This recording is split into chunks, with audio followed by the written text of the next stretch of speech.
Quero dar uma boa noite a todos aí que estão na sala, certo? E principalmente agradecer aí ao convidado, o senhor Lúcio Macedo, né? Lúcio Macedo, ele é um enfermeiro aí que fez pós-graduação, então, aí na área de saúde coletiva, na cardiologia e enfermagem aeroespacial. Hoje, atualmente, então, ele é enfermeiro de voo da CIAPAI, né? Que é o Comando Aéreo de Aviação lá do Ceará. Ele está locado hoje na base de... Puxa, Lúcio, deu branco na cidade. Juazeiro do Norte. Juazeiro do Norte, certo? Ele é enfermeiro intervencionista também do SAMU do Ceará, então ele faz tanto o terrestre quanto o aéreo aí. Ele é professor universitário de algumas disciplinas da faculdade lá de Juazeiro do Norte e também, claro, não podia deixar ele de lado, ele é professor da nossa pós-graduação aí de transporte, resgate e medicina aeroespacial da faculdade Senspec.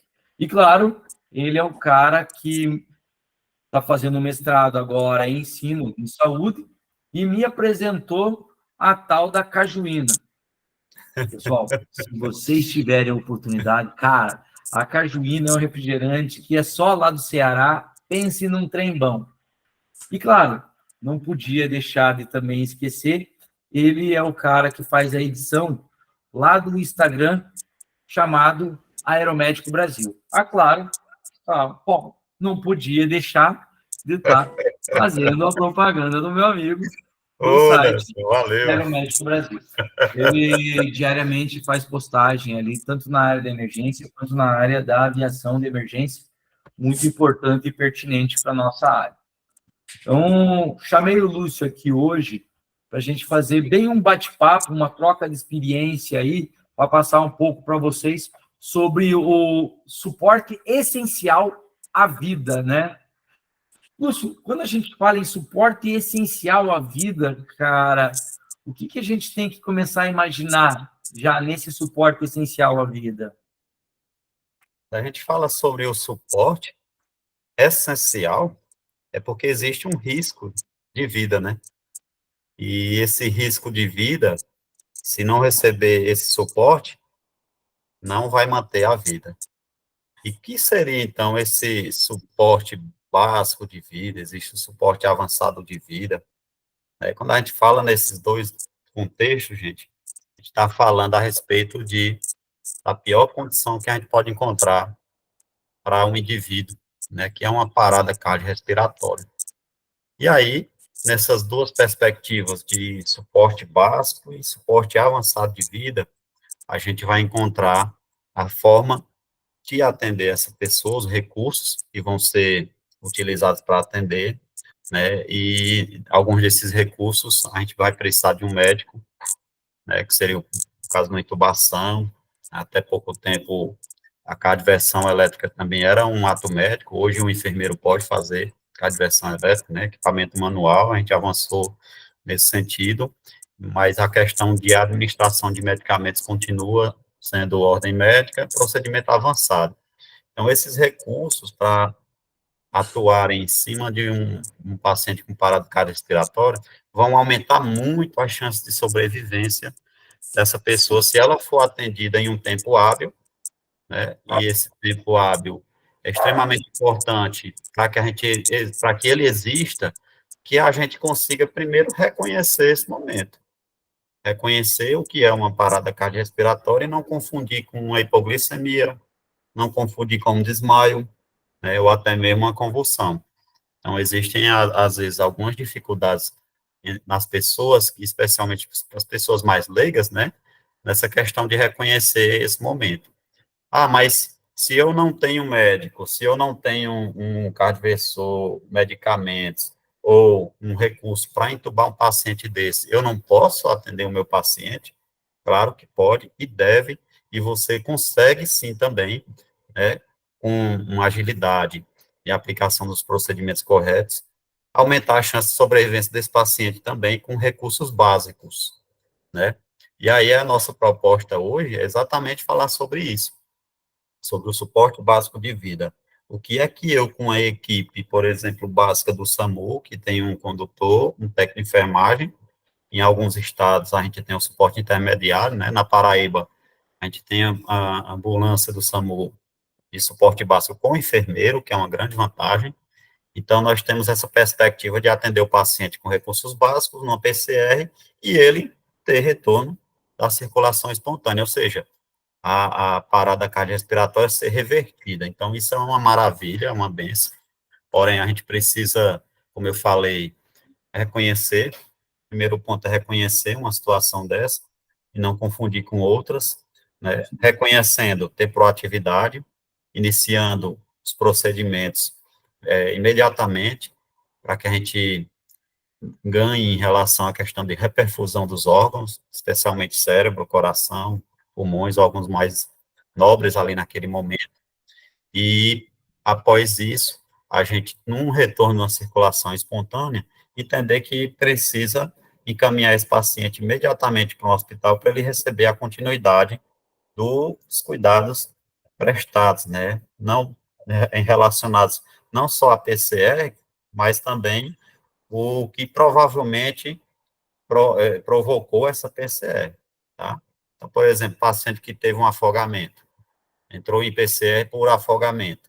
Então, o pulmão dele deve estar congesto, tem que ser tratado, voltado para essa parte pulmonar. Paciente que teve uma PCR por infarto agudo do miocárdio, ele pode precisar, além da assistência da reanimação cardiorrespiratória que ele recebeu e voltou, né, foi revertida a situação dele, ele precisar ir para um hospital cardiológico ou que tiver uma estrutura que tenha uma hemodinâmica, onde faça cateterismo cardíaco e angioplastia.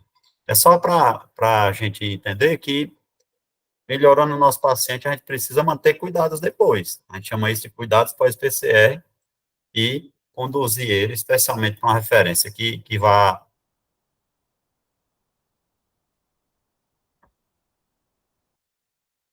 Eu acho que travou ali a do Lúcio. Travou só o Lúcio ou travou a minha também? Só o Lúcio, você tá normal. Ixi, Maria. Voltou aqui, voltou aqui. Voltou, Lúcio, voltou. Ah, graças a Deus, eu achei estranho aqui. Não tem E o problema. contexto desse nosso bate-papo hoje aqui é exatamente esse, né, Nelson? A Sim, gente sim, sim. conversar sobre Lúcio, esses momentos, sobre essas fases. então significa que um dos momentos mais importantes de uma reanimação cardiopulmonar é o tempo? É o tempo, né? Quanto antes a gente chegar na cena iniciar e receber, é fundamental. Imediatamente. E, inclusive, dentro do processo da RCP, a gente vai focar, no caso do suporte básico, na circulação, na compressão e no uso do DEA. Se tiver o DEA, tem isso também. Nem sempre a gente vai ter um DEA, por exemplo, se eu não tiver de plantão no SAMU, eu tiver num shopping center e não tiver um DEA lá, é para ter. Locais com grande aglomeração de pessoas, é para ter, né? Mas num estádio de futebol, mas nem sempre tem, infelizmente. Mas se não tiver um DE, você pode iniciar compressões, né? E fazer também ventilações. Se por acaso você estiver se sentindo seguro para assumir a postura de realizar as ventilações, tá? Como nós somos aqui profissionais de saúde, eu penso que estamos seguros, ou então vamos treinar para isso, né? Mas o próprio protocolo do American Heart Association, no ACLS, eles recomendam que pode ser realizado com reanimação cardiopulmonar apenas com compressão. Isso para leigos, tá, gente? Então, nós não vamos se enquadrar aqui como leigos, porque todo mundo aqui do SAMU, né, Nelson? Sim, todo mundo aqui é do SAMU. Teoricamente, nós recebemos já uma preparação para isso. E dentro da perspectiva da gente do SAMU, que é melhor, nós temos alguns recursos para nos ajudar nesse sentido, da ventilação, né? Nós temos ali uma cânula orofaringe para estabilizar a via aérea aberta e um BVM, né, que é a bolsa válvula máxima, que a gente chama de AMBU. Então, nós temos um excelente recurso para realizar o procedimento de ventilação e revezar com as compressões. Então, nós no SAMU, numa ocorrência, a gente já tem essa vantagem de ter equipamentos para nos apoiar, diferente de eu estar aqui com minha família, minha esposa, minha filha, e estou ali na rua e cai uma pessoa em PCR, eu reconheço, e vou fazer compressão com as minhas mãos, e se eu me sentir seguro, ventilação boca a boca, né, enquanto chegar algum recurso. Algumas pessoas que são, esses SAMUzeirosão aí que estão na foto, ó, todo em cima do SAMU, os caras têm máscara pocket, meu amigo, os caras têm... Eu não digo, os caras saem jantar com a esposa, rapaz, com o bornal na cintura, assim, coisa isso, bonita eu de vejo, ver, olha pô, só. esses caras são inspiração para mim, inclusive, né, às vezes a gente, casa de ferreiro, espeto de pau, eu olho assim, admiro bastante, porque eu tenho um kitzinho no meu carro, sabe, e isso é importante, né, gente, porque as emergências, elas surgem a qualquer momento, a gente que é SAMU, a gente sabe que as emergências surgem a qualquer momento, em qualquer lugar. Eu já me deparei com isso algumas vezes. Então, nós reconhecemos imediatamente, é o ponto-chave, né, Nelson? Sim, sim, sim. É E, importante a gente lembrar quais são os sinais de uma parada pelo reconhecimento de um profissional e de um leigo, né? Lembrando que todos nós somos profissionais, então a gente tem que saber reconhecer o sinal de uma parada, que é a ausência de pulso e de movimentos respiratórios. Porém, na dúvida, 10 segundos palpando o pulso central, preferencialmente o carotídeo. Tá na dúvida, começa a comprimir o tórax. Se a pessoa, qualquer movimento, mexeu-se, para e reavalia. Porque muitas vezes ele pode estar com uma bradicardia naquele momento e vocês não conseguirem reconhecer, né, Lúcio? Nesse momento, palpou o pulso. Lúcio, o que imediatamente você acha que a gente tem que fazer, visando que nós somos uma equipe de suporte básico de vida? Precisamos do que nesse momento, Lúcio? o primeiro profissional já inicia compressões torácicas. E o segundo já busca um DEA na VTR para ir aplicando, enquanto não espera, não, gente. Um começa a compressão é imediata, né? E o outro busca um DEA para aplicar no tórax, e instalar esse DEA e esperar ele acionar o comando para, se for um ritmo chocável, apertar no botãozinho para chocar. Então, vão ter as recomendações, né? Porque 86% das paradas cardíacas súbitas, nos primeiros 4 minutos, eles param em atividade elétrica, né? Então, eles precisam de algo com que estimule esse coração a voltar. Eis a importância de descer, instalar o DEA e já o quê? Ó, pedir apoio médico, né? E eu vou lhe contar vou contar, viu, gente, a vocês, que eu trabalhei 12 anos em um hospital especializado em cardiologia, referência aqui no estado. E nessa vibe aí, eu já reanimei milhares de pacientes, então nessa experiência que eu tive, é nítido assim, o paciente teve PCR e você reconheceu logo, desfibrilou e está em ritmo chocável, a chance dele voltar é imensa. Geralmente, no primeiro choque já volta. Então, assim, é uma grande oportunidade que nós temos de ter uma PCR revertida ali, se aplicar o choque imediatamente. Claro que se for o ritmo chocável, né? Exatamente, é isso que eu ia comentar. O senhor Ari Feijó, ele é o coordenador de frota nosso aqui, nós trabalhamos juntos muitos anos e ele pode ressaltar também a diferença que está hoje no SAMU e na rodovia, né, Feijó? Quando a gente pegava as paradas na rodovia, muitas vezes não tinha ritmo chocável, porque os pacientes do trauma, eles acabam normalmente parando em assistolia com pequenas chances de estar revertendo. Né, Feijó? Quer falar alguma coisa, hein, Feijó? É importante, só aproveitando esse gancho aí do Lúcio, prazer conhecê-lo, não tive a oportunidade de conhecê-lo pessoalmente, mas agora o Nelson fala muito bem de você, apesar que o Nelson fala demais às vezes, ele exagera um pouco, mas ele falou muito bem de você, tenho certeza que eu não digo nada aí.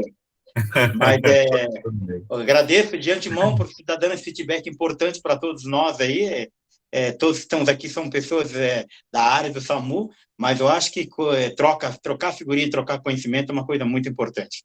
E é isso aí, mas são informações importantes que você está nos passando aí. Às vezes a gente pode pensar assim, a gente sabe tudo, mas sempre tem um detalhezinho que é importante acrescentar a mais. Coisas que numa rodovia, numa situação de trauma, é diferente de um paciente clínico que você atende em casa ou mesmo em algum local fora da casa, mas são situações diferentes, mas é importante que a gente está sempre ligado e antenado aí nos procedimentos a terem que ser feitos. Legal. Isso é verdade. Feijó, Lúcio, Feijó, nós começamos a trabalhar junto lá em 2000 e alguma coisa. Ele já coordenava antes o resgate de uma rodovia aqui em parceria com a PRF. Então tem uma longa jornada aí. Feijó é antigão, hein, Feijó? Pouquinho. Bota de viu? Não, mas o Nelson é mais antigo ainda. Vamos botar a idade nas costas do Nelson. Botar a idade nas costas do Nelson lá. Vamos junto aí. Lúcio. Nelson, nós somos parceiros aí de longas datas, trabalhamos muito tempo juntos no serviço de resgate da Salve aí, a qual, graças a Deus, tivemos a oportunidade de salvar muitas vidas, né? São procedimentos diferentes, já que tratava-se de grandes traumas em rodovias federais, na época em rodovias, pistas simples, né? Muitas colisões, muitas delas colisão frontal, então a gente tinha esse perrengue muito grande, e eu tive a honra, como estou tendo hoje, continuo tendo a honra de estar trabalhando aí, tendo o Nelson do meu lado, e a gente está parceiro até hoje aí. Obrigado, uma excelente parceria. Vamos parar de rasgar cedo aí, vamos falar do próximo, senão a gente vai começar aqui, você sabe que eu e você, Feijão. É melhor não falar muito, que é muito que vão desconfiar alguma coisa aí. Sempre desconfio, né, mas tudo bem, né? Eles falam que a gente é o Batman e Robin, só não sabemos quem que é o Batman e quem que é o Robin aqui, né? Rapaz. Mas, Lúcio, é importante fazer o acionamento da equipe de emergência, porque o que eu tenho notado hoje, né? A gente ainda está com o joelho no chão, botando lá o macacãozinho e vai para a pista. Hoje de manhã eu estava lá na Alfa 57, em Almirante Tamandaré, fazendo plantão de manhã, e tenho notado, Lúcio, um crescimento muito bonito dos médicos que estão na regulação, né? Eles fazem a regulação realmente de emergência. Quando observado que o paciente não apresenta sinais, imediatamente o médico consegue orientar o leigo a estar começando as compressões. Cara, eu fico muito feliz quando chegam lá, principalmente quando nós estamos com poucas pessoas na equipe, é muito importante um leigo estar nos ajudando ali, nem que seja comprimir o tórax ou ser um suporte de soro, mas esse leigo vai somar muito com a gente, não é verdade, Lúcio? É verdade. Inclusive, o acionamento, né, de uma nova equipe, inclusive usa, né, se é a equipe básica que está lá e está diante de uma PCR, é importante que ela chame uma equipe usa, porque vai ter os recursos avançados e a chance desse paciente ter uma reversão com a desfibrilação manual, né, que vai estar na UVA, adrenalina, com a meldarona, que são drogas que vão ser utilizadas na PCR, né, especialmente se tiver no ritmo chocável, a chance desse paciente é muito grande. Então, tem que chamar uma equipe USA se realmente você perceber que o paciente tem uma perspectiva. O ideal é que sempre há uma necessidade de chamar a USA numa situação dessa. Mas enquanto a USA chega, você vai estar lá comprimindo e ventilando, pelo menos comprimindo e ventilando. Aplicou o DEA, se o DEA pediu para aplicar o choque, aplica o choque, tá? E como é que eu vou acionar essa USA, né? Você tem que ter a expertise de não perder muito tempo para isso também.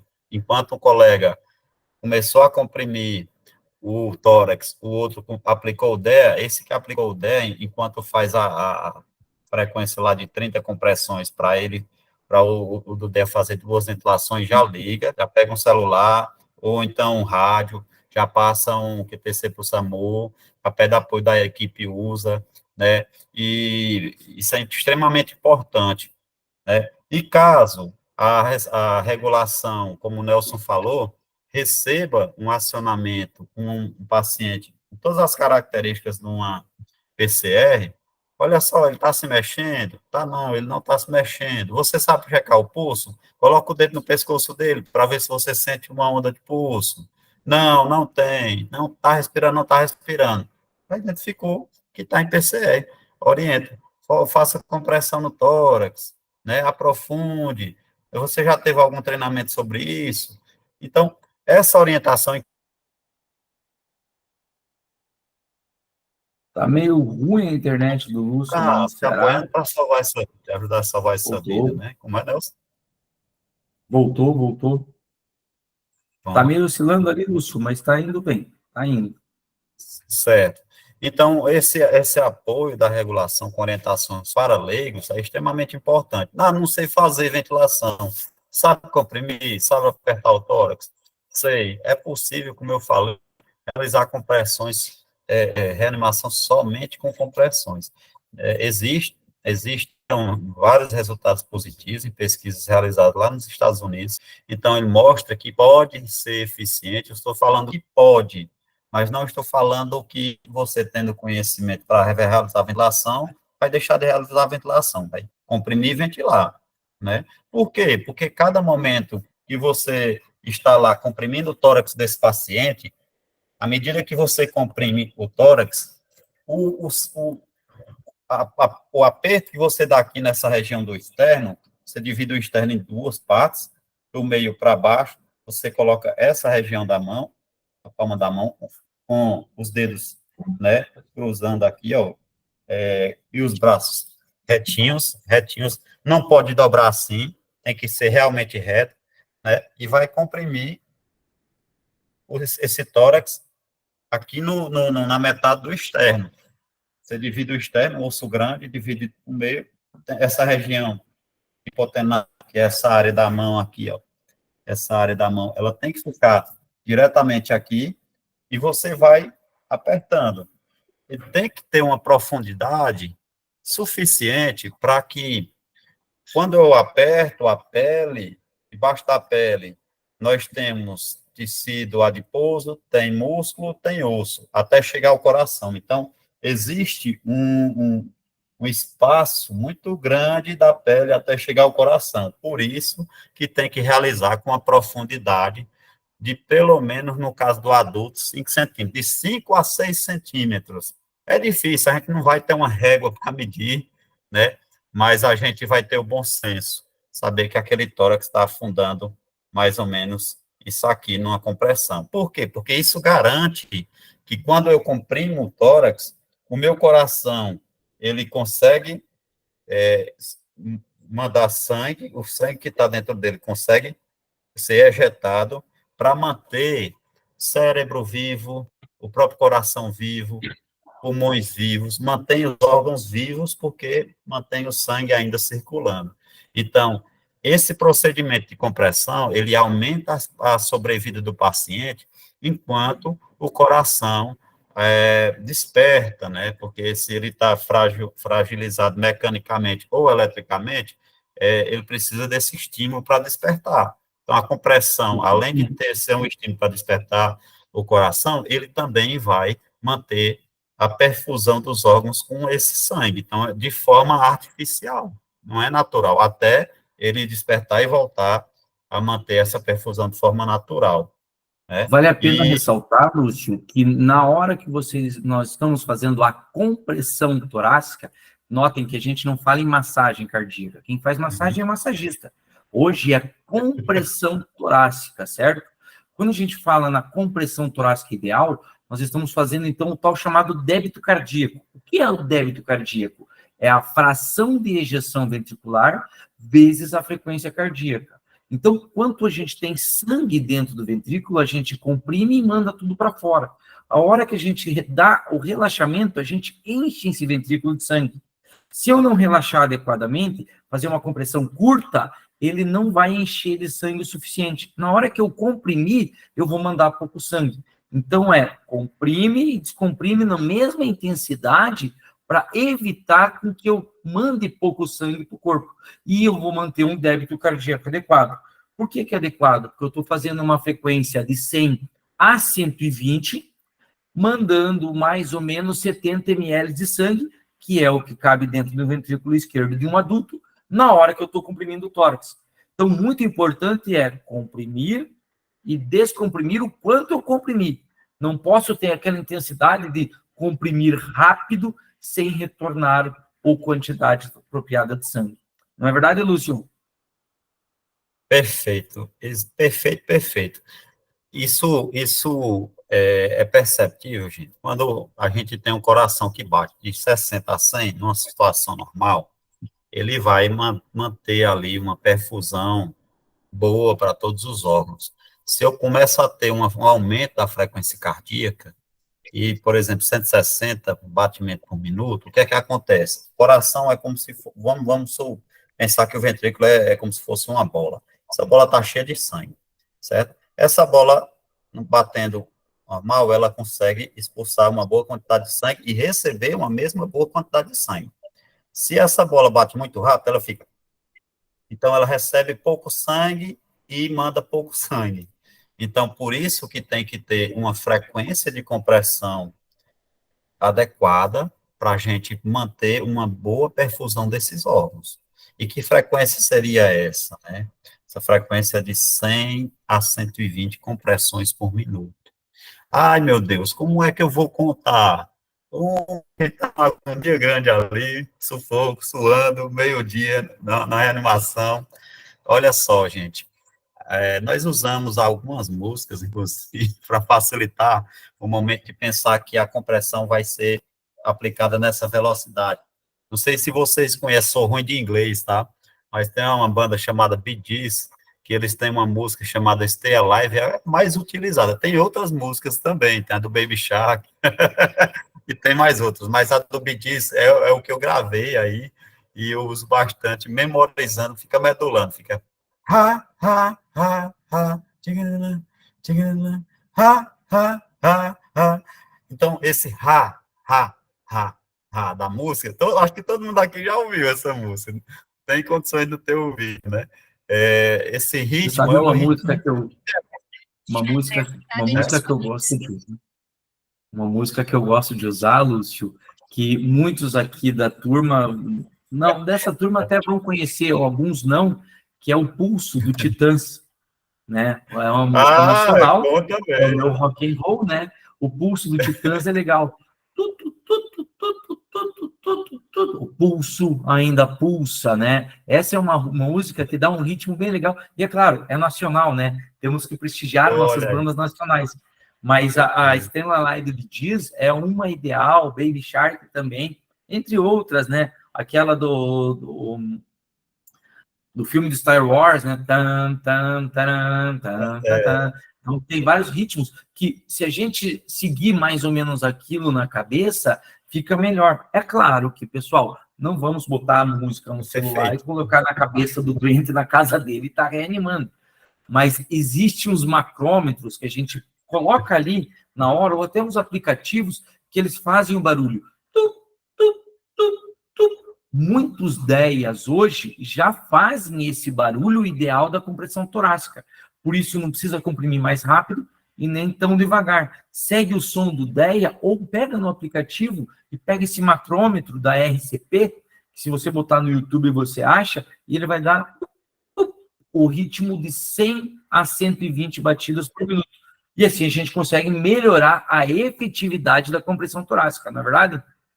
Isso é verdade. Inclusive, quando a gente seguir essa sequência de compressão e ventilação, falando da ventilação, é importante a gente não demorar muito nas interrupções, né, dessa RCP, porque quando a gente demora mais do que 10 segundos para comprimir novamente, a gente perde muita perfusão cerebral, tá, gente?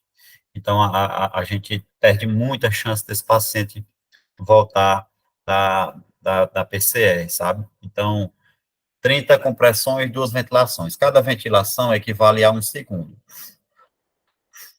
E já volta a comprimir. Então, não perder muito tempo nesse sentido.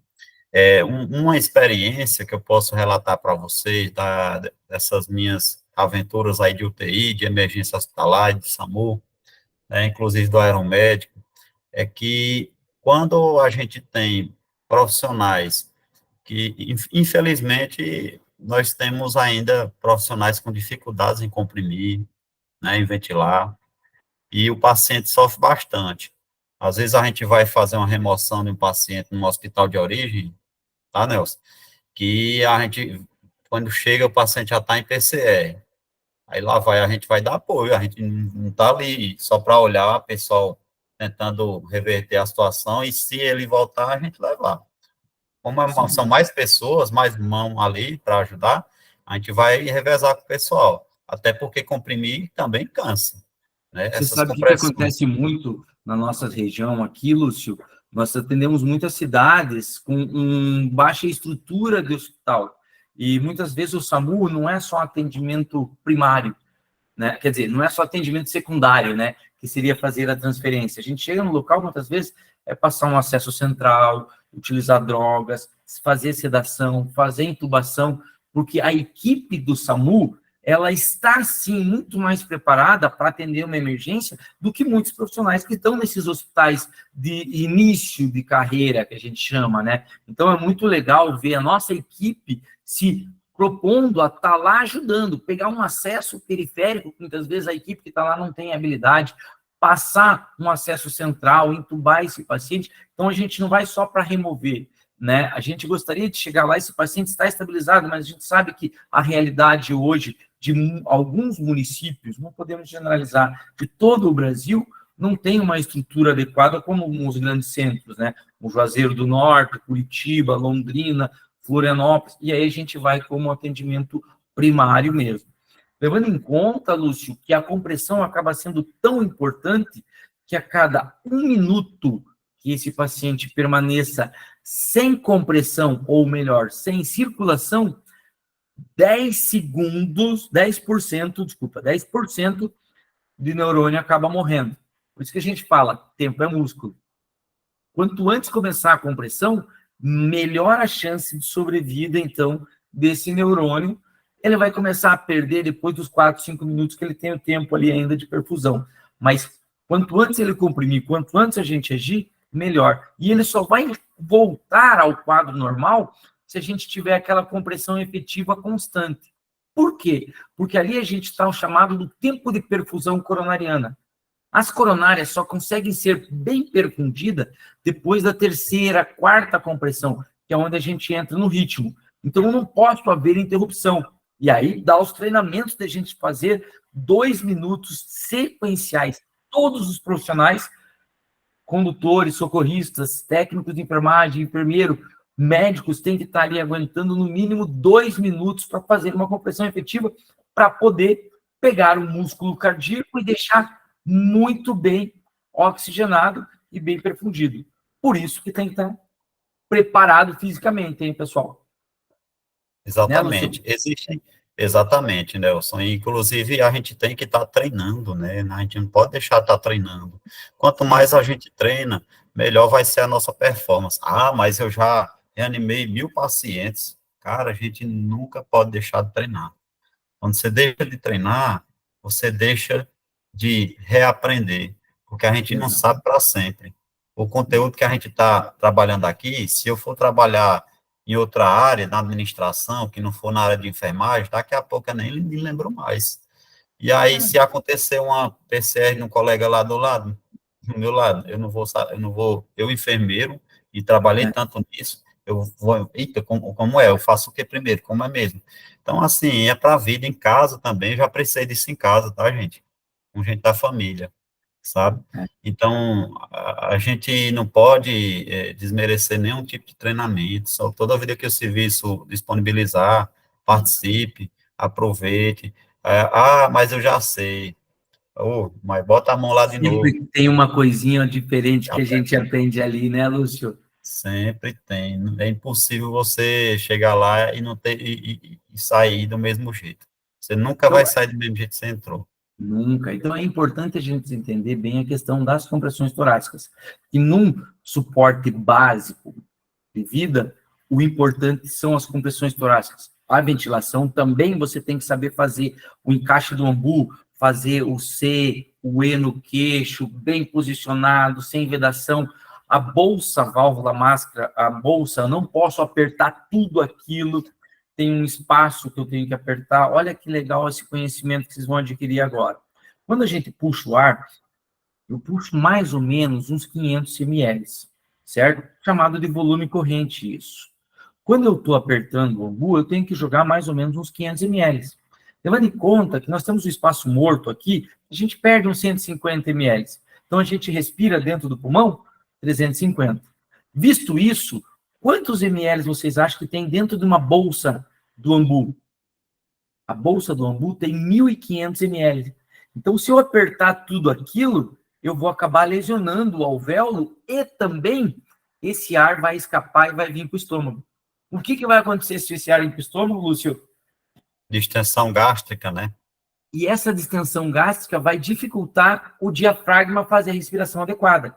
Por isso que quando a gente ventila, é ventilar só o suficiente para expandir. Por isso que tem que ser feito 30 para ver a expansão 2 vezes e aí continua a comprimir, não é verdade?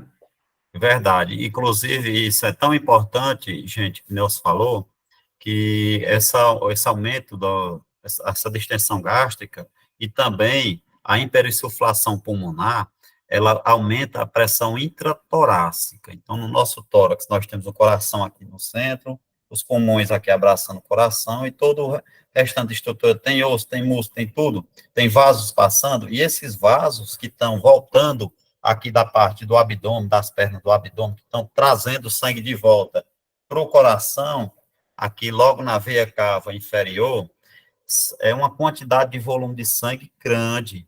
Então, se eu aumento a pressão intratorácica, o vaso que é isso aqui, ele fica mais comprimido. O que é que acontece? Se ele fica mais comprimido, mais apertadinho, volta menos sangue para o coração, diminui o débito cardíaco. Então, eu tenho menos sangue voltando porque eu estou insuflando demais, né? Ou numa frequência maior do que o que deveria, ou numa pressão maior do que o que eu deveria. Então, se eu pego uma bula, eu não preciso colar um dedo de um lado do outro, não.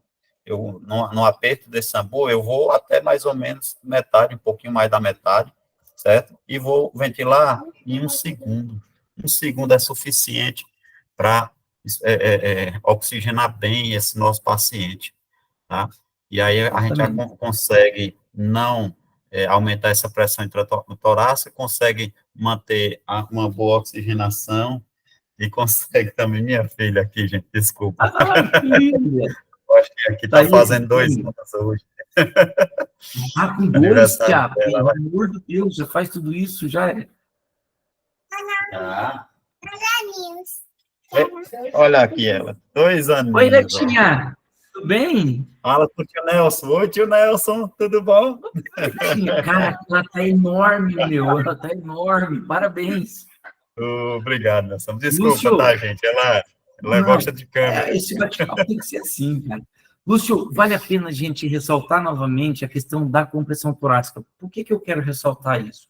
Quando nós temos uma compressão torácica efetiva, volto a dizer, fica melhor a parte da dilatação, da perfusão coronariana. Pessoal, como que a gente melhora a compressão torácica? De uma forma simples, praticando. E a gente quer praticar no manequim. Ah, não tenho manequim, né? Eu só estou na minha base. Eu acho muito legal a base da Miranda Tamandaré. Sabe o que eles fizeram, Lúcio? Eles pegaram uma camiseta e encheram aquelas garrafas de 5 litros, tamparam e ficam ali praticando com os estagiários que vão. Isso é muito legal, a gente tem que praticar. Legal. Mas o que a gente quer chegar na parte linda do processo é algo com que faça essa compressão. E é por isso que a gente vai começar a fazer uns estudos. Olha, Lúcio, que interessante. Nós fechamos uma parceria que, inclusive, ela deve estar assistindo a gente aqui junto. Não sei se a Marta está aí. Fechamos uma parceria com a Zol e vamos estar... Oi. Olá, a Marta está aí. A Marta, ela é representante da Zol e ela vai estar trazendo para nós aqui, deixando em uma das bases, um aparelho a qual a gente vai estar testando. E vamos fazer um estudo em cima disso para verificar a viabilidade. E eu vou mostrar um pouquinho desse aparelho para todos nós aqui. Olá, vamos ver se eu consigo. Deixa eu tirar aqui da qualidade. Onde é que está a câmera aqui? Aplicar o efeito, sem efeito. Sem efeito. Pronto. Vamos ver minha bicicleta. Estão vendo isso aqui? Isso daqui é o alto pulso, pessoal. É um aparelho lindo. A gente coloca, então, o paciente aqui em cima. Não vou explicar tudo para vocês, porque acho que ele é bem complexo. Mas em uma oportunidade que eu já vou falar para vocês, para a gente permitir. Opa, peraí que tem alguém que está querendo entrar. Permitir. Então, esse aparelho aqui, ele faz o sistema de compressão torácica. Como que ele vai funcionar? Só para vocês conhecerem, então, o aparelho um pouquinho, certo? Eu faço o acionamento dele nesse botão, ele vai ligar, vai me dar toda a funcionalidade desse aparelho, e eu vou reiniciar o processo. O que ele pede? Ele pede para puxar a banda, puxei a banda, ele automaticamente vai começar a fazer as compressões torácicas. Vai, aparelho, não me envergonhe. Está iniciando.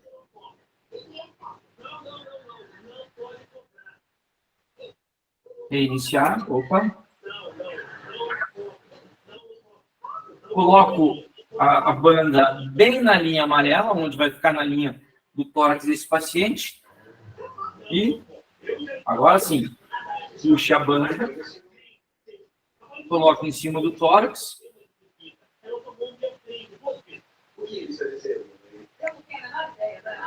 Ah, tá. Ficou a manhã inteira funcionando, agora não quero. E puxa bem a banda para cima, encaixa e inicia ele.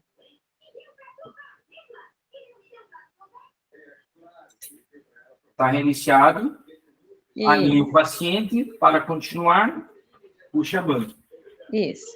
Puxei a banda. Continuando. E agora aí, ó, começa a brincadeira.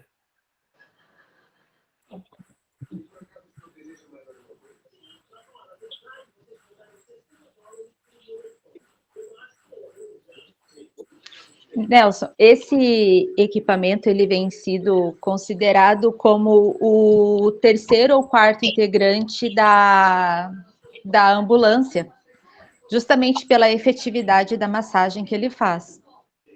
Bem interessante que a cada 30 compressões no suporte básico, ele para fazer a ventilação. Claro, ele tem um modo também que a gente pode colocar aqui compressão contínua, certo?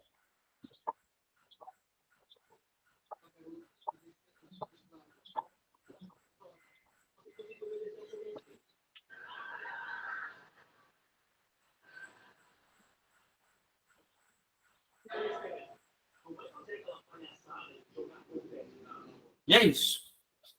Claro, nós estamos falando ainda de algo inovador. A gente que faz aí a parte de tecnologias inovatórias dentro da área da emergência. Gostamos muito.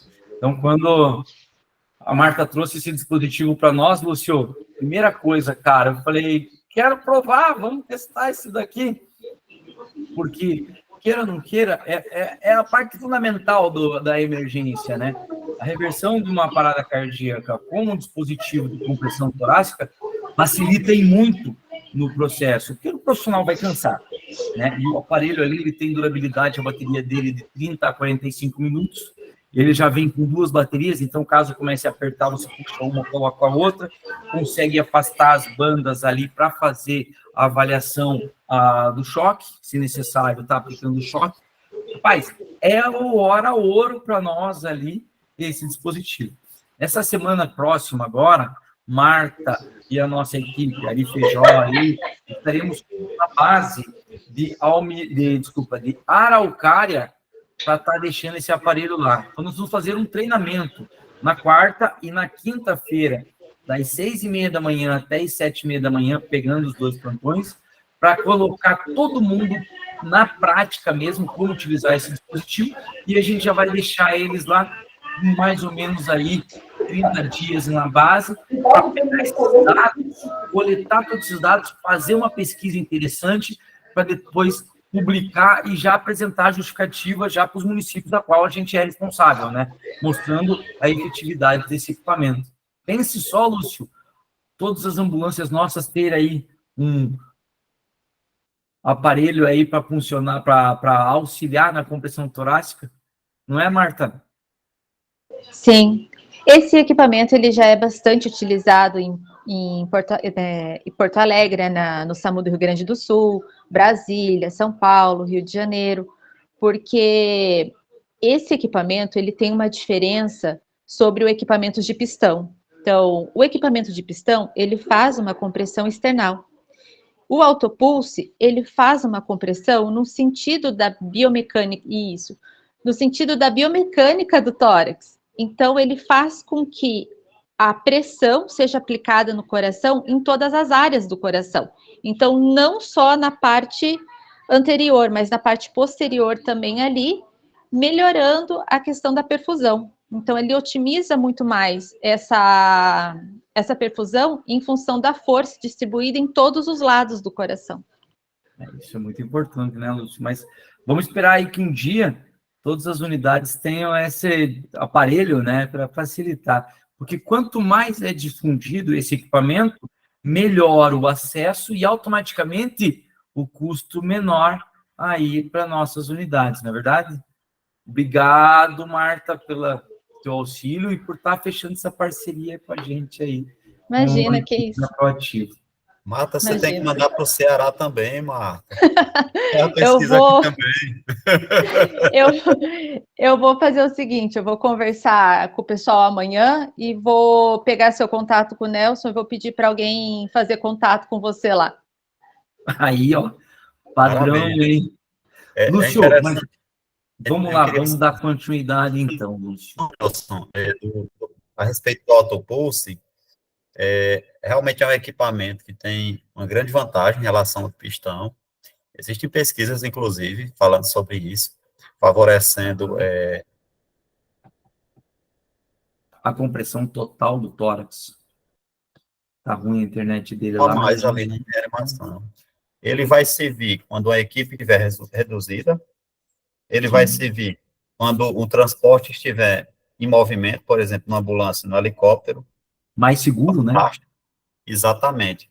Mais seguro, né? Quando a equipe estiver em exaustão, porque isso acontece, a reanimação pode demorar muito tempo, e essa equipe entrar em exaustão, né? E não perder a qualidade da compressão, porque a gente sabe que quando o profissional começa a comprimir, não retornou nos 2 primeiros minutos, mais 2 minutos, anima mais 2 minutos, não, o paciente não voltou. O cara entra aí em 5 ciclos e está já né? entrando em PCR junto com o paciente. Aí pegando um pouco do oxigênio e colocando em você ali já, né? É quase isso mesmo. Aí você sabe que esse último ciclo, a eficiência, se você não estiver revezando com os profissionais, o cara não vai aguentar fazer uma compressão de qualidade, não. Então, o equipamento também tem essa vantagem de manter a qualidade ali, dependendo do tempo, né? Eu acho fantástico, assim, esses dispositivos de compressões torácicas automáticos para nos apoiar nas missões. Eu acho que vocês avançam muito nesse sentido aí, viu, Nelson? Nem fale. Sabe o que é legal, Lúcio? Que daí, assim, esse aparelho também a gente consegue palpar a cada 2 minutos, fazer a pausa e palpar o pulso dele. Ou até mesmo a gente pode colocar os eletrodos e tentar reconhecer. Lúcio, voltou. Eu olho ali, tem onda P, Compex, QRS, onda T. Uhul! Padrão. Eu vou te contar que eu acho que não está aqui online. Eu não vi o Júlio entrando, nem a Joana. Ontem a gente colocou a equipe da Alfa 81, chegou no local e atendeu uma parada e reverteu a parada. Cara, aqui, ó, felicidade muito. Reverteu a parada, Lúcio. E agora, o que a gente faz? Comemora, faz selfie, posta no Instagram, tenta pegar aquela mensaginha, parada revertida. O que eu faço, Lúcio? E agora? Ainda não. Esse paciente, muito provavelmente, ele, em retorno de circulação espontânea, ele vai voltar, desculpa a palavra, grosseiramente falando, ele vai voltar meio capenga, né? Então, a gente precisa otimizar a condição clínica dele até chegar no hospital e lá ele, inclusive, vai precisar fazer alguns exames para estudar melhor a origem dessa PCR e ter maiores chances de sobrevivência depois também, porque não é que ele parou e teve uma reversão ali que não vai morrer mais nunca, né? Ele pode ter uma PCR poucos minutos depois, se a gente não otimizar a situação dele. Então, cuidados importantes que a gente pode ter, especialmente ali na nossa perspectiva de SAMU, dentro de uma ambulância, é observar como é que o nível de frequência cardíaca desse paciente ficou, pressão arterial, saturação do paciente, né? No caso da USA, é interessante fazer um eletrocardiograma, colocar uma cardioscopia, monitorizar esse paciente, observar a glicemia desse paciente, colher o sangue para a glicemia. Às vezes o paciente fica com uma hipoglicemia, precisa repor também. Esse paciente, ele se precisar fazer volume, realizar volume, só que é importante auscultar o paciente primeiro, porque se ele tiver com o pulmão congesto, se a gente fizer volume, a gente vai piorar essa volume soro, né, gente? Nessa perspectiva de ambulância básica, senão a gente vai piorar a condição dele, aquecer o paciente, né? Os protocolos de reanimação lá dos Estados Unidos pedem, no caso, para esfriar, deixar ele a 34 graus. Mas é importante esse 34 Mas graus quando o atendimento da parada cardíaca é dentro do hospital. No isso, pré-hospitalar, a gente não pode baixar, porque vai supor que a gente está com um paciente chocado ou um paciente com insuficiência cardíaca. Se eu baixo essa temperatura para 34 graus, um paciente que veio do pré-hospitalar sem ser parada assistida, eu posso danificar mais o retorno dele futuramente. Então, a baixa temperatura no paciente pós-parada é dentro de uma unidade assistida, né? A tal da parada assistida. Outra coisa é manter uma ventilação eficiente, né? Porque esse paciente que parou, que voltou, ele não vai fazer igual aos filmes. O cara tá no filme parado, na hora que ele volta, ele... Parece que ele tinha se engasgado com coisa e voltou a respirar e tá em ambiente. Então, ele volta paciente... com álcool, ele volta com acidose metabólica, ele volta com hipercapneica, ele volta com hiponatremia, então ele volta com muito balanço hídrico desorganizado. Ele precisa urgente entrar numa terapia intensiva, fazer coleta dos exames, tentar identificar quais são os motivos da parada, e daí lá dentro da unidade de terapia intensiva eles vão saber direitinho organizar melhor esse paciente. Por isso que também o deslocamento é prioridade. A gente chama aqui no Paraná em código 1, Lúcio. Não sei como é que vocês chamam aí no Ceará, deslocamento com prioridade. Rapaz, a gente não... É prioridade mesmo, não usa os códigos aqui, não. Aqui a gente pede por rádio, permissão para deslocamento em código 1, regulação. E daí ele liga a sirene e, ó, vai com prioridade. Aí no hospital a perspectiva vai ser outra, porque ele vai precisar fazer eletrocardiograma, tomografia de crânio, né? Pode ser que vá repetir uma glicemia, e ele poderá precisar fazer um cateterismo cardíaco, né? Existem outras perspectivas que vão ser realmente condições de hospitalar, né? Como o Nelson falou. Mas se a gente melhorar essa questão de volume, né? De glicemia, a gente melhorar essa oferta de oxigênio, se o melhor que a gente pode fazer numa VTR básica é ventilar por BVM, né? A gente pode precisar estar ventilando esse paciente até levar ele para um hospital, né? Muito importante. Ele está com DEA, certo? Que daí quem voltou, o paciente disse, é o DEA. O que eu faço depois que ele volta, Lúcio, com as APAs de DEA? Não tira não, deixa para tirar. Muito importante.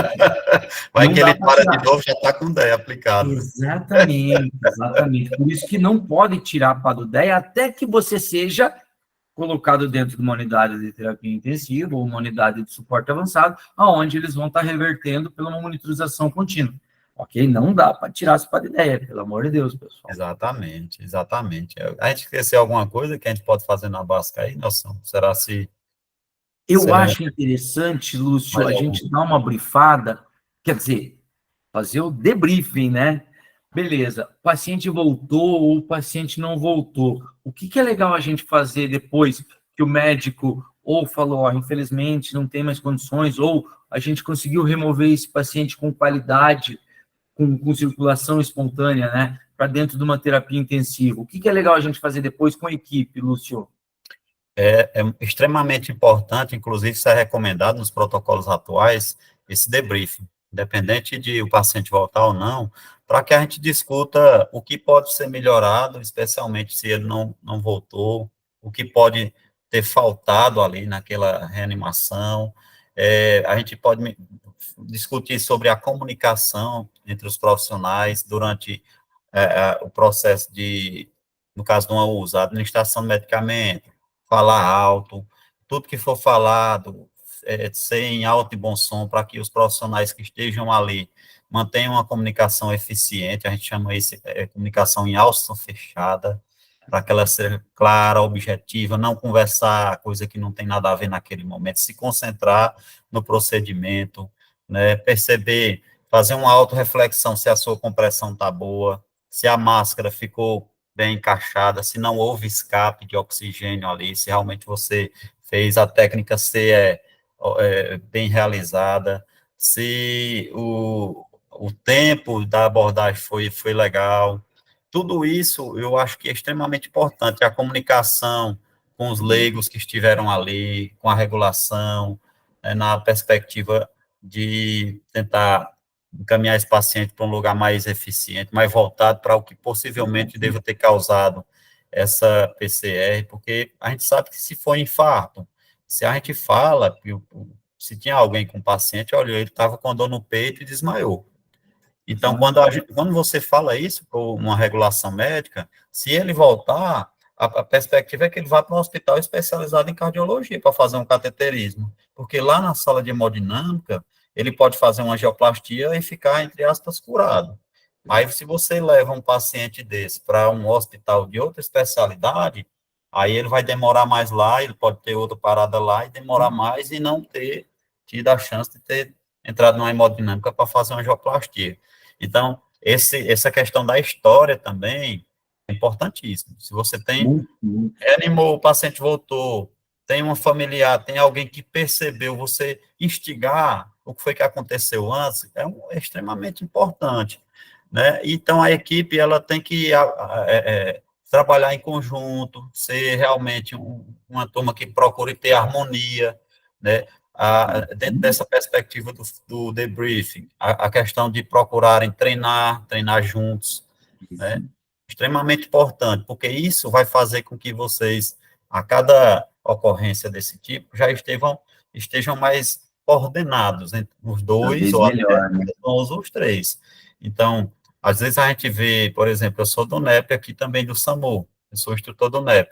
A gente vai dar um treinamento, desculpa, gente, eu não sei como é aí. Tem algum médico aqui com a gente, acompanhando esse momento? Se Eu não tiver, vi se entrou ali, mas eu acho que entrou ali. seria legal, assim, não falando da profissão, pelo menos no nosso lugar aqui, a gente vai dar instrução para todo mundo, médico, enfermeiro, técnico de enfermagem, condutor, e às vezes os médicos não vão, cara. É como se os caras achassem que já soubessem de tudo, que não precisava treinar, que não precisava rever. Então, eu lamento, às vezes eu sinto falta disso, porque às vezes a gente vai com esse mesmo... Você sabe que aqui, Lúcio, até a gente tem uma boa aceitação, né? A experiência que nós tivemos aí nos 2 últimos treinamentos que nós fizemos só para a equipe de suporte avançado, nós tivemos uma boa aceitação dos médicos. Semana passada, nós fizemos um treinamento sobre o ultrassom, né, no pré-hospitalar.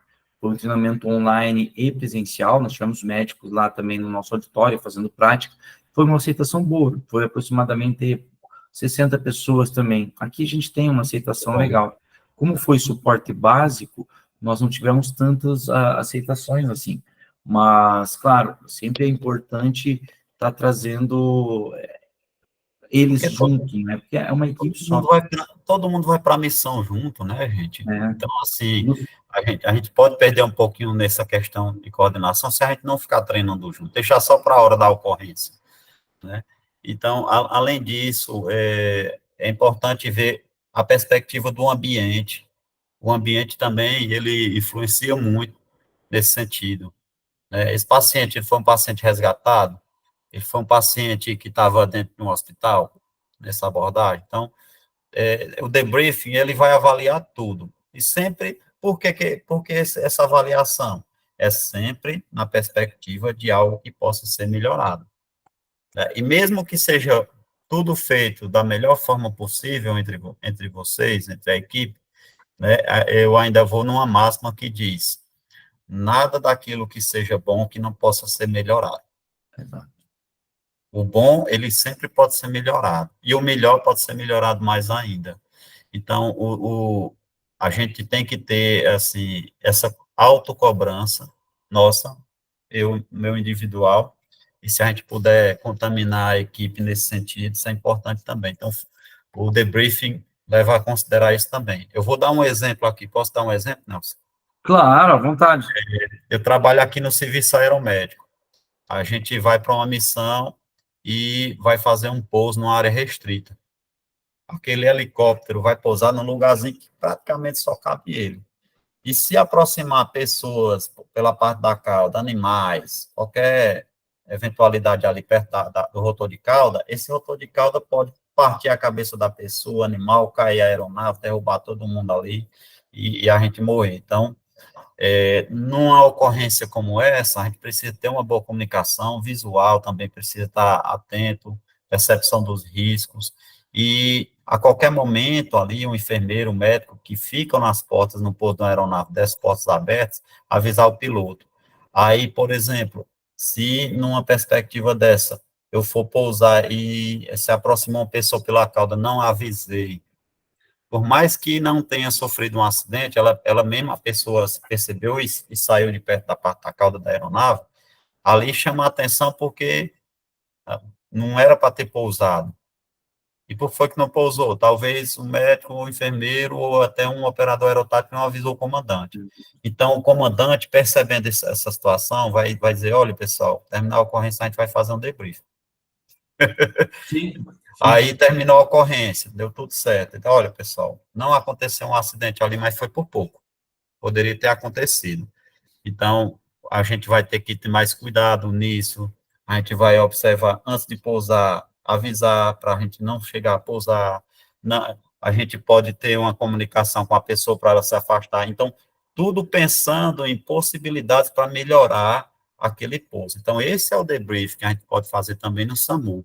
Aqui da aviação que a gente traz para a ambulância, e que, olha, se a gente tivesse descido com esse equipamento inicialmente, com o DEA logo, tinha tido mais chance.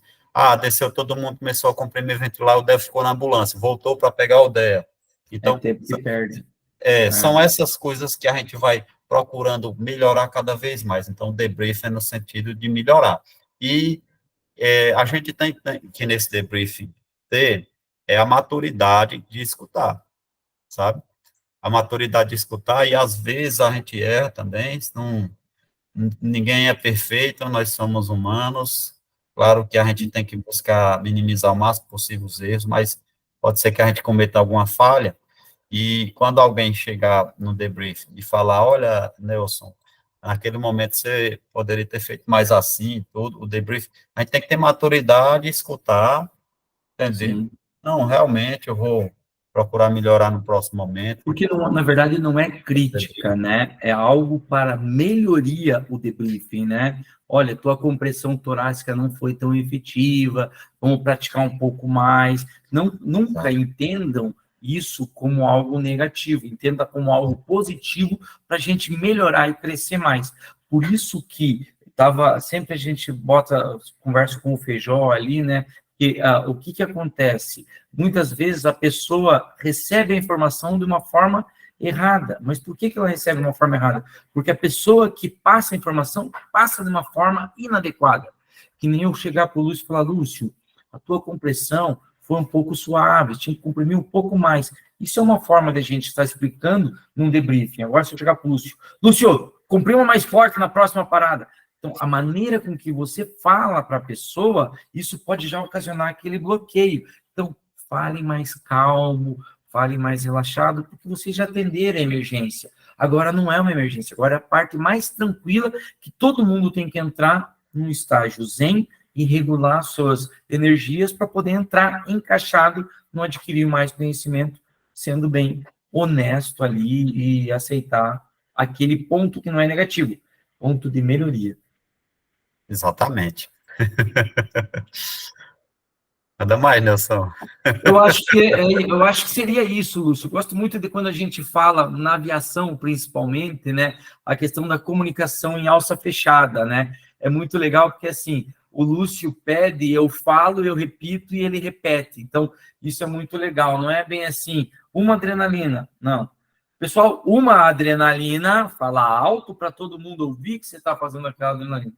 Vou fazer, então, o ciclo. Então, 27, 28, 29, já olha para o colega, 30, que ele vai estar ventilando. Essa comunicação é em alça, eu falo, ele repete, eu falo, para realmente sentir que ele entendeu. Não é 28, 29 e 30.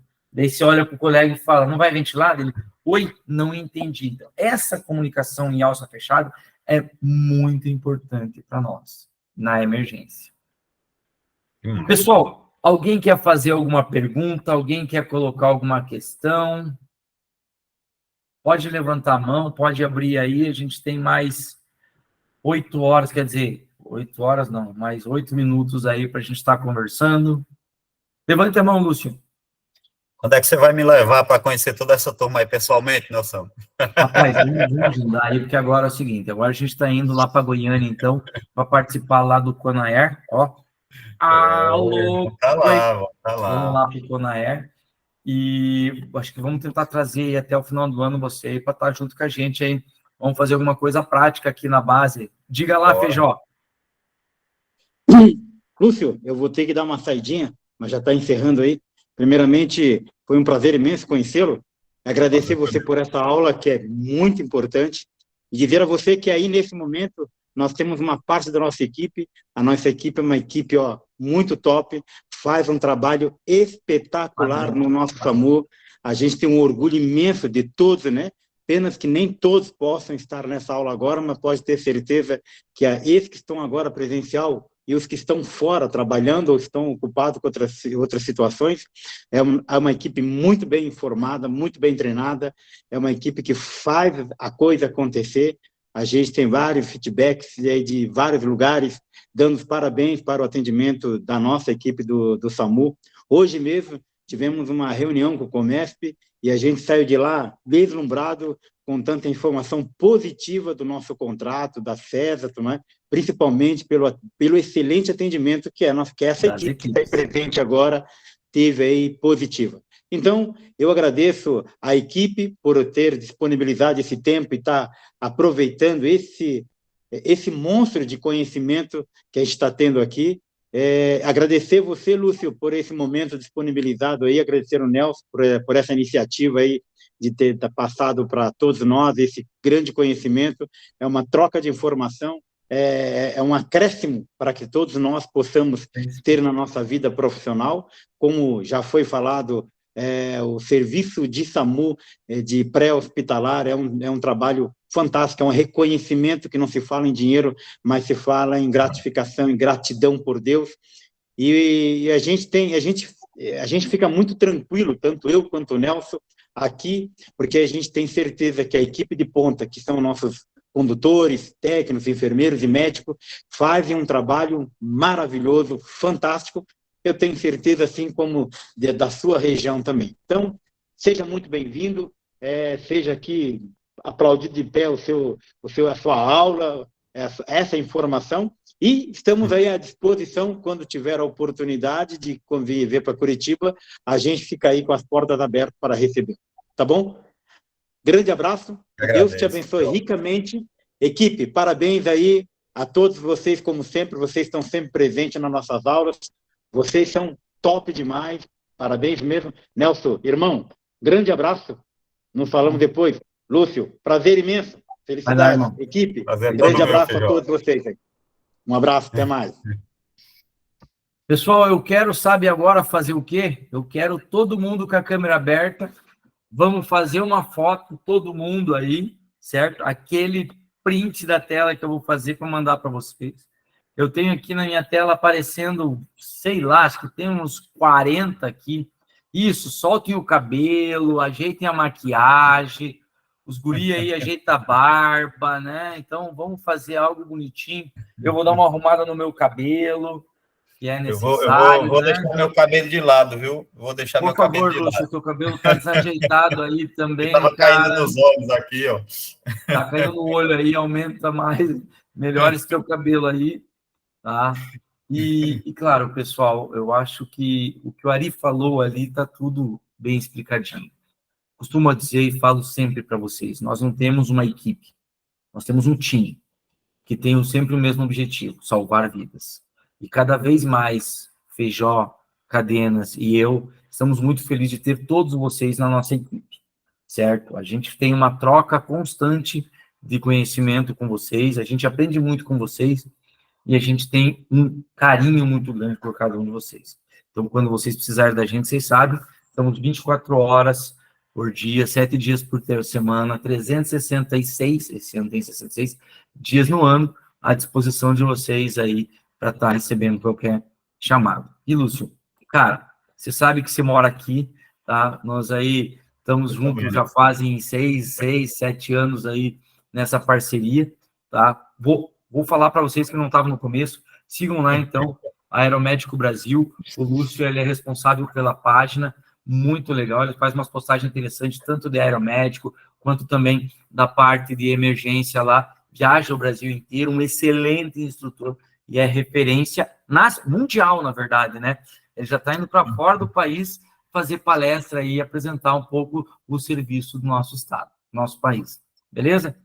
Pessoal, vamos dar aquela risada legal, aquele sorriso bonito, quero todo mundo ali bem charmoso. Eu sei que não dá para ser todo mundo charmoso, que eu sou um que eu não consigo ter charme, mas vamos lá, até vou levantar.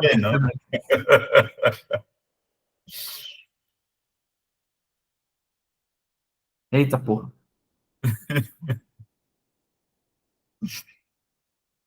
Agora tá saindo print aqui? Ah, não, hein? Bora, acho que deu. Lúcio, o dia que eu fui lá no restaurante Nordestei aqui, cara, e vi no cardápio a cajuína, meu amigo, eu lembrei da hora. A Ana Cristina, minha filha, provou, cara, ela falou, quero mais. Então, já é tu aí, em Goiânia, a gente se encontra lá e eu vou querer cajuína, hein, meu jovem?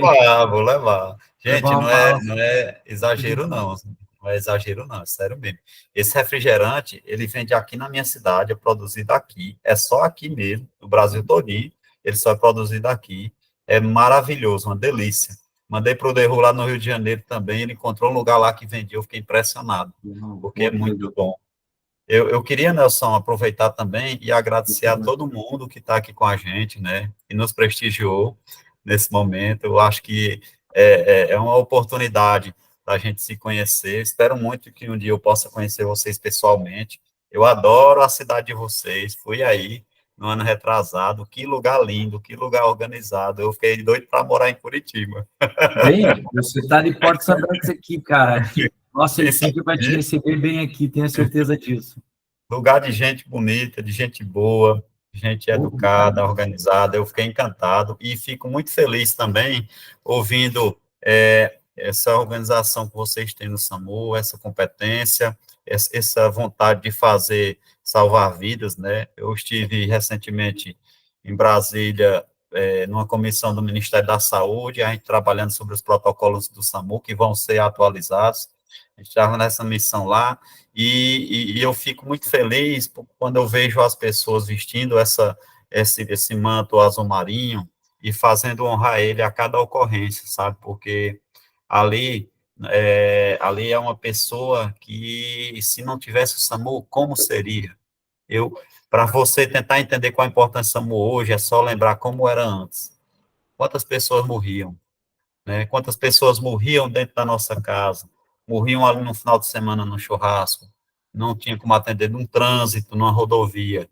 Então, o SAMU aumentou muito a perspectiva de vida dos nossos pacientes, é um projeto incrível. Eu posso dizer a vocês, conhecendo outros projetos em outros países, que o SAMU é o melhor serviço de emergência do mundo, não estou falando do Brasil não, do mundo, né? Infelizmente, a gente sabe que existem lugares que o SAMU é um pouco mais carente do que outros, né? E fico feliz quando o Nelson fala sobre toda essa organização do SAMU de vocês. Sigam firme e forte nessa missão, é muito nobre. Eu acho que a missão mais nobre é aquela de salvar vidas, né? Não desmerecendo qualquer outra missão, mas essa é extremamente nobre. Obrigado a cada um de vocês pelo carinho, pela atenção aqui comigo, né? Desejo uma ótima noite. Espero muito que a gente se encontre um dia. Se alguém for para Goiânia em junho, a gente vai se encontrar, vai ser massa. E então, obrigado, junho, pessoal, para quem não sabe, vai ter o Congresso Aeromédico Brasileiro, né? Quarta edição do Congresso Aeromédico Brasileiro. Eu tô indo para lá. Ah, louco, os meus estão lá embaixo, hein? Ó, os meus estão lá embaixo na prateleira. Vai ter novamente a 4ª edição. Eu tô indo para lá, tá? Já estamos com passagem comprada, hotel reservado. Vamos estar participando do congresso. Se vocês estiverem afim de ir junto, vamos lá. A gente tenta ter um desconto para, pelo menos, na inscrição, a gente consegue um descontinho para vocês lá. Muito bom, um network bem interessante. Vai gente do Brasil inteiro e de fora do país também tá dando palestra, né? Inclusive, assim, viu, Nelson? Vão ter espectadores de outros países também. Tem uma turma aí que já está confirmando. Vai ser bacana. Vai ser muito interessante. Quem tiver afim, bora para Goiânia lá. Comer pequi, né? Goiânia é o país do pequi. Bom, e é bom demais. Lúcio, muito obrigado mesmo, cara. A parceria aí, nossa, sabe que pode contar muito com a gente. Foi muito bom aí essa noite. Obrigado a todos novamente. Beijo grande no coração, Deus abençoe. Vou interromper a gravação agora. Muito obrigado a todos. E valeu, seguimos, pessoal. Valeu, pessoal. Boa noite. Fiquem com Deus. Tudo de bom. Valeu, Nelson. Obrigado.